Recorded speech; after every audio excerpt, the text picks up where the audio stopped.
కళ్ళంలో కన్నీళ్లు, అకాల వర్షానికి తడిసిన ధాన్యపు రాసులు. అమ్మబోతే అరిగోత. కొనుగోలు కేంద్రాల్లో నీటి పాలైన వడ్ల కుప్పలు. సిరిసిల్ల జిల్లాలో తడిసిన 10,000 క్వింటాలు. పలు జిల్లాల్లో నేల రాలిన పంటలు. రాలిన మామిడి. యాదాద్రి నిజామాబాద్ జిల్లాలో వడగళ్ల బీభత్సం. ధర్మవరంలో పిడుగుపాటుతో 4గురికి గాయాలు.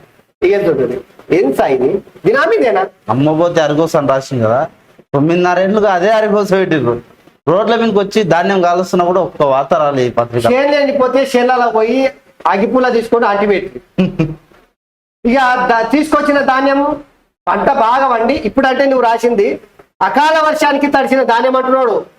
కానీ నిజంగా రైతు కష్టపడి ఆరుకాలం కష్టపడి పండించిన పంట చేతికి వచ్చిన దాన్ని ఒడిసి పట్టుకొని ట్రాక్టర్లలో తీసుకొచ్చి కొనుగోలు కేంద్రాల్లో వేస్తేనంటే తాట్పత్రి లేక కవర్లు లేక తడిసి మొలకలు వచ్చినటువంటి కాలం చూడలేదా మనం? కాకపోతే గుర్తురాలేదా మీకు? వరేస్తే ఊరే అన్నాడు. వరేస్తే ఊరి అన్నాడు. అకాల వర్షాలకు మొన్న 2023లో ఖమ్మంలో కావచ్చు, కొన్ని జిల్లా వరంగల్లో కావచ్చు, ఈ జిల్లాల వానలు పడి మొత్తము పంటలు మొత్తం నష్టపోతుంది. అంటే ఇదే పోతే వారి కేసీఆర్ స్వయంగా పోయిండు. పోయి ఎకరానికి నష్టపోయినటువంటి రైతులకు 10,000 ఇస్తున్నాడు.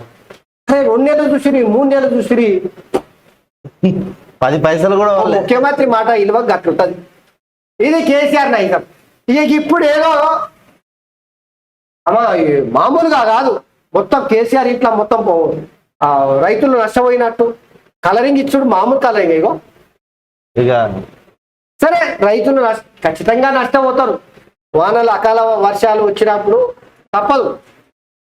రాష్ట్ర ప్రభుత్వం కూడా జాగ్రత్తలు తీసుకోవాల్సిన అక్కడ. కానీ ఇప్పుడే జరుగుతుందా అది నా క్వశ్చన్ ఏంటంటే, కానీ ఇప్పుడే జరుగుతుందా కాంగ్రెస్ గవర్నమెంట్ వచ్చిన తర్వాత, లేదంటే ఇంతకు ముందు ఉందా? టీఆర్ఎస్ లో పెద్ద సునామీ లాగా ఇదే అయిపోయి రైతులు కాంగ్రెస్ ని రేవంత్ రెడ్డిని బద్నాం చేయడానికి